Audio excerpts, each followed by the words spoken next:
మా వారికైతే చిన్న యాక్సిడెంట్ అయిందండి. అందుకే వీడియోస్ అయితే రావట్లేదు. పెళ్ళికి ముందు మా అమ్మ చనిపోవడం, నా పెళ్లి తర్వాత మా ఆయన ఆపరేషన్ అండి.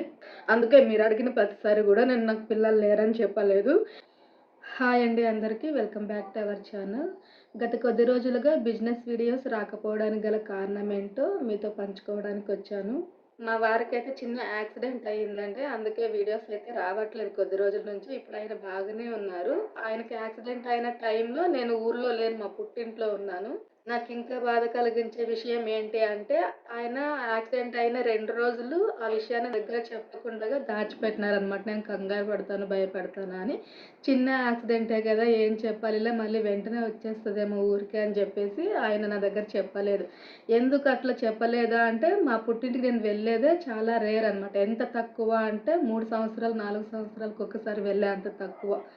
ఈసారి వెళ్ళాను గదా! చిన్న విషయమే గదా! ఎందుకు రప్పించారు? తనని ఎందుకు బాధ పెట్టాలని నా దగ్గర చెప్పలేదంట 2 రోజుల దాకా. మూడో రోజు చెప్పారనమాట. ఆ విషయం చెప్పిన వెంటనే నేనింక తెల్లవారుజామున అక్కడ 5 గంటలకే బయలుదేరొచ్చేసినాననమాట. మాది పల్లెటూరు గదా! ఉరవకొండ దగ్గర చిన్న పల్లె పోతూరు. ఆటోలేమి ఉండవు అంత తొందరగా. కాకపోతే ఇంకా మాట్లాడి తెల్లవారుజామున 5 గంటలకల్లా నేను బయలుదేరొచ్చేసిన. ఒక్కసారిగా ఆయన చూసి నాకైతే ఇంక అస్సలు ఏడుపు ఆగలేదు కాసేపైతే. ఇక్కడ ఇంకొక విషయం ఏంటంటే, ఆల్రెడీ ఆయనకి స్పైన్ సర్జరీ అయ్యింది. ఆ ఆపరేషన్ తాలూకా ఎఫెక్ట్ ఇప్పటికి ఇంకా ఉంది. పూర్తిగా క్యూర్ అవ్వలేదనమాట మనిషి అయితే. పెద్ద ఆపరేషన్ అయింది. ఆ ఆపరేషన్ అయింది కాబట్టి ఇది సెకండ్ యాక్సిడెంట్ కదా!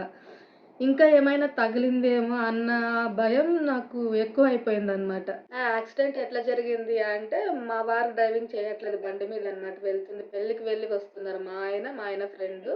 మా ఆయన ఫ్రెండ్ డ్రైవింగ్ చేస్తున్నారు. యూ టర్న్ తీసుకునేటప్పుడు ఇంకొక బైకొచ్చి వీళ్ళని గుద్దేసిందనమాట. ఎక్కువ స్పీడ్‌లో గూడా వెళ్ళట్లేదు. 30 బిలోనే వెళ్తున్నారు. కాకపోతే ఏంటంటే, మా ఆయన ఫ్రెండ్ కొంచెం హైట్ తక్కువున్నారు. ఆ అన్నకి అంత తొందరగా కాళ్ళు అందవనమాట. ఆ ఆయన్నకి కొంచెం కాళ్ళు అందకపోవడం వల్ల బ్యాలెన్స్ చేయడానికి రాలేదనమాట. సడెన్‌గా అట్లా బండొచ్చి గుద్దినప్పుడు బ్యాలెన్స్ చేయలేకపోయినారు. మా ఆయనకి కొంచెం దెబ్బలు తక్కువగానే తగిలినాయి. వెనకాల కూర్చున్నారు కాబట్టి, డ్రైవింగ్ చేసిన అన్నకైతే మా ఆయన కన్నా కొంచెం ఎక్కువగానే తగిలింది. ఇంకొక విషయం ఏంటంటే, ఇంకొకరొచ్చి గుద్దారు గదా వీళ్ళని. ఆ బండిలో అయితే గనక వెనకాల ఆమె చిన్న 2 సంవత్సరాల పిల్లనెత్తుకొని కూర్చుందంట. దేవుడి దయ వల్ల ఆ పాపకు గూడా ఏమవ్వలేదు. వాళ్ళ హస్బెండ్‌కి తగిలింది. ఇంకొక విషయం, ముగ్గురు అడిగినారు, "మీ హస్బెండ్‌ని ఎందుకు చూపించట్లేదు వీడియోస్‌లో" అని. ఆయనకి వీడియోస్‌లో కనిపించడం ఇష్టం ఉండదండి. ఆయనకి ఇష్టం లేని పని ఏ పని గూడా నేను చెయ్యను. ఆయన ఒప్పుకున్న రోజున ఆయనకి వీడియోస్‌లో కనిపించాలనే ఇంట్రెస్ట్ ఉన్నప్పుడు ఖచ్చితంగా నేనే చూపిస్తాను. ఇంకొక విషయం మీకు నేను క్లారిటీ ఇవ్వాలి. నేను లైవ్ పెట్టినప్పుడు ఇంకా కొన్ని వీడియోస్ కామెంట్స్‌లో గూడా నన్ను అడుగుతున్నారు గదా! "అక్క మీకు పిల్లలు లేరా? ఎంతమంది? ఎక్కడుంటారు? ఎందుకు వీడియోస్‌లో కనిపియట్లేదు" అని. నేను మీరు అడిగినప్పుడల్లా ఇద్దరు బాబులని చెప్తూ వచ్చిన. ఇక్కడుండరు, అక్క వాళ్ళ దగ్గర ఉంటారు అని జెప్పినా గదా! నేను కన్న పిల్లలైతే కాదు, మా అక్క కొడుకులనమాట. ఇద్దరు బాబులు. ఎందుకు నేను నా కొడుకులే అని జెప్తున్నా అంటే, పెద్దోడు అంగవైకల్యం, మాటలు రావు. చిన్నోనికి మాటలొస్తాయి. వాడు నన్ను అమ్మ అనే పిలుస్తాడు. చిన్న పిల్లాడే, స్కూల్‌కెళ్తాడు. ఇప్పటికి నన్ను అమ్మ అనే పిలుస్తాడు. మా అక్కది మేనరికం అనమాట. అందుకే పెద్దవాడు పుట్టుకతోనే అంగవైకల్యం పుట్టాడు. వాడు మాట్లాడలేడు. రెండోవాడు బాగా మాట్లాడతాడు. మూడో డెలివరీ గూడా అయ్యింది గానీ బాబు చనిపోయినాడనమాట. అందుకే మీరు అడిగిన ప్రతిసారి గూడా నేను నాకు పిల్లలు లేరని చెప్పలేదు. ఇక ముందు గూడా మీకు పిల్లలు ఎంతమంది అంటే నేను ఇద్దరు బాబులనే చెప్తాను. నాకు లేరని చెప్పను. మీకు క్లారిటీ ఇవ్వడానికి ఈ వీడియోలో చెప్తున్నాను ఇదైతే. మామూలుగా అయితే ఈ విషయం చెప్పొద్దు అనుకున్నాను. కానీ ఒక డౌట్ ఉంటది గదా! ఇన్ని సార్లు వీడియోస్ చేస్తారు, ఒక్కసారి గూడా కనిపించరేంటి, మీ పిల్లలు ఉన్నారని జెప్తారు అని. ఆ డౌట్‌ని క్లియర్ చేయడానికే ఇప్పుడు ఈ విషయాన్ని జెప్తున్నా. ఇది నేను మీకు క్లారిటీ ఇవ్వాలి అనుకున్నది. ఇంతకుముందు వీడియోస్‌లో చాలా సార్లు చెప్పాలనుకున్నా గానీ, ఆ టాపిక్ ద ఆ విషయానికి సంబంధించిన వీడియో నేను తీయలేకపోయినా. మన ఛానల్ బిజినెస్ కంటెంట్ కాబట్టి పిల్లల వీడియోస్ అయితే ఏం పెట్టలేదు నేను. నాకు వీలైతే గనక ఒక షార్ట్ వీడియోలో అయితే చూపిస్తాను పిల్లలిద్దరిని నేను ఎలా ఉన్నారు, ఏంటి అనేది.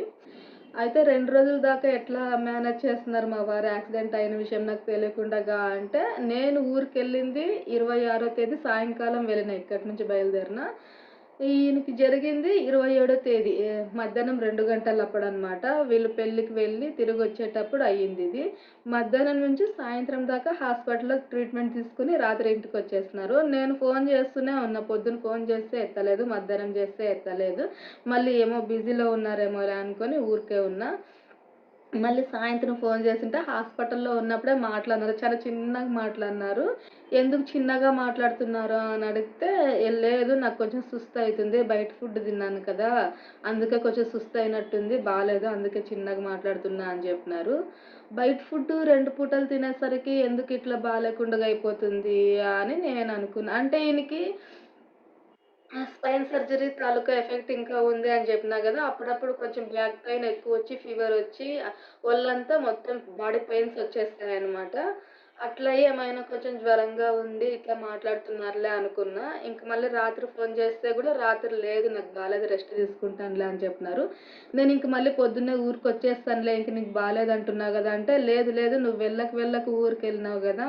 ఓ కొద్ది రోజులు ఉండిరా పిల్లలతో గడిపిరా నేను బాగున్నానులే సెట్ అయిపోతది పొద్దునకల్లా బాగున్నాను నువ్వేం దిగులు పడొద్దు అని చెప్పేస్తున్నారు. సర్లే నిజంగానే జ్వరం అనుకోని నేను ఊరికే ఉన్నా. మళ్ళీ 28వ తేదీ పొద్దున్న చేసిన. అట్లా చిన్నగానే మాట్లాడుతున్నారు. కవర్ చేస్తున్నారనమాట. వీడియో కాల్ చేసిన. ఇంక నాకి మనసు స్థిమితంగా లేదు. ఏమి ఇంత చిన్నగా మాట్లాడుతున్నారు. జ్వరం వచ్చినా గూడా నాకింకా బుగులు బుగులు అయిపోయింది. ఏమి ఇంత చిన్నగా మాట్లాడుతున్నారు. ఎన్ని సార్లు ఫోను చేస్తు నేను ఫోను చేసిన వెంటనే ఒకేసారికి ఎత్తట్లేదు. నేను చేసిన ప్రతిసారి 2, 3 సార్లు చేసిన తర్వాత నాకు రిటర్న్ కాల్ చేస్తున్నారీయన. ప్రతిసారి ఇలాగే చేస్తున్నారు ఏంది? ఒకేసారి ఫోన్ ఎత్తట్లేదు అని నాకింక డౌటొచ్చేసింది. డౌటొచ్చేసి వీడియో కాల్ చేస్తున్నా. లేదు నెట్‌వర్క్ ప్రాబ్లమ్. నెట్‌వర్క్ రావట్లేదు. అందుకే వీడియో కాల్ నేను తీయట్లేదులే. నేను బాగున్నానులే. ఎందుకంత టెన్షన్ పెడతావనేసి ఇంక మళ్ళీ అప్పుడు గూడా కవర్ చేస్తున్నారు. ఒకరోజు అయిపోయింది. రెండో రోజు అయిపోయింది. కంటిన్యూస్‌గా అట్లే ఇంకా అన్నీ కవర్ చేస్తూ ఉంటే పక్కా డౌటొచ్చేసింది ఏమో జరిగింది అని నాకు. ఏమో దాస్తున్నావు చెప్పు. నేనిప్పుడే బయలుదేరుతున్నా ఊరికి అని నేను కొంచెం గట్టిగా అడిగేసరికి అప్పుడు ఒప్పుకున్నారు. చిన్న యాక్సిడెంటే అయ్యింది. నువ్వు చెప్తే ఎక్కడ కంగారు పెడతావు అని జెప్పేసి నీకు చెప్పలేదు అని అంటేనే ఇంక నాకు ఎందుకు ఇంత కంగారు పడాల్సొచ్చింది అంటే, ఆల్రెడీ స్పైన్ సర్జరీ అయిన మనిషి తను. 2 సంవత్సరాలవుతుంది ఇప్పటికి. కాకపోతే పూర్తిగా ఇంకా క్యూర్ అవ్వలేదు. మామూలు ఏ ఆపరేషన్ అయినా కొంచెం సంవత్సరం, 2 సంవత్సరాలంటే ఓకే అనొచ్చు. కాకపోతే ఆయనకి జరిగింది L5 స్పైన్ డిస్క్ సర్జరీ అనమాట. వెన్నెముకకి గడ్డ ఉంటే దాన్ని కట్ చేసి ఆపరేషన్ చేస్తున్నారు. బ్యాక్ పెయిన్ ఇప్పటికి వస్తుంది. దాని ఎఫెక్ట్ ఇంకా ఇప్పుడు గూడా ఉంది. మెడిసిన్ తీసుకుంటున్నారు రెగ్యులర్‌గా కాదు. పెయిన్ వచ్చినప్పుడు మాత్రం తీసుకుంటారు. మెయిన్ ఆయనకి హెల్త్ బాగుంటే అంతా ఓకే. కొంచెం ఏమైనా తేడా అనిపిస్తే గనక నాకు అస్సలు కంట్రోల్ అవ్వదండి. ఎందుకంటే మెయిన్ మాది పెద్ద ఫ్యామిలీ గాదు. అంటే ఇక్కడ మా ఇంట్లో ఉన్నది మేమిద్దరమే ఉంటాం. మా అత్తయ్య, మావయ్య లేరు చనిపోయినారు. ఫైనాన్షియల్‌గా సపోర్ట్ లేదు. ఫ్యామిలీ పరంగా గూడా సపోర్ట్ లేదు. ఇక్కడ మా ఆయన నుంచి అయితే గనక మేముండేది ఇద్దరమే. ఇంట్లో ఎవరైనా పెద్దవాళ్ళుంటే గనక అది వేరవుతది. ఆయనకి ఎప్పుడైతే స్పైన్ సర్జరీ అయిందో అప్పటికి మా ఆర్థిక పరిస్థితి పూర్తిగా దిగజారిపోయింది. చాలా ఇబ్బందుల్లోకి పడిపోయినాం. ఎందుకంటే ఉన్న డబ్బులన్నీ గూడా ఎప్పుడు గూడా బ్యాక్‌గ్రౌండ్‌లో వాయిస్ ఓవర్ ఇస్తాను. కానీ ఈరోజు ఇట్లా స్క్రీన్ ముందు మాట్లాడాల్సొచ్చింది. నా జీవితంలో ఏదైనా పెద్ద ప్రాబ్లమ్‌ని నేను ఫేస్ చేశాను అంటే, పెళ్ళికి ముందు మా అమ్మ చనిపోవడం. నా పెళ్లి తర్వాత మా ఆయన ఆపరేషన్ అండి. పెద్ద సమస్యని దాటుకు రావడం అంటే, ఆ 2 గూడా చాలా పెద్ద ఘట్టాలు నా జీవితంలో. అసలు ఇలాంటి వీడియో పెట్టాలా? వద్దా? అని చాలా సార్లు ఆలోచించాను నేను. కానీ నాకు ఇంతగా సపోర్ట్ చేస్తున్న మీకు వీడియోస్ ఎందుకు రావట్లేదు? ఎందుకు పోస్ట్ చేయట్లేదు? అనుకుంటుంటారు కదా! అందుకని నా బాధని మీతో పంచుకుంటున్నాను. భుజం దగ్గర, మొఖం మీద తగిలింది. ఇప్పుడైతే ఆయన బాగానే ఉన్నారు. ఫైనల్‌గా మీకు నేను చెప్పదలుచుకున్న విషయం ఏంటి అంటే, బయటికెళ్తే గనుక జాగ్రత్తగుండండి. ఏమరపాటుగా ఉండకండి. అన్ని రోజులు మనవి కాదు కదా! మనం ఎంత జాగ్రత్తగా ఉన్నా గూడా కొన్నిసార్లు ఇట్లాంటివి జరుగుతుంటాయి. కాబట్టి మన జాగ్రత్త మనకుండాలి.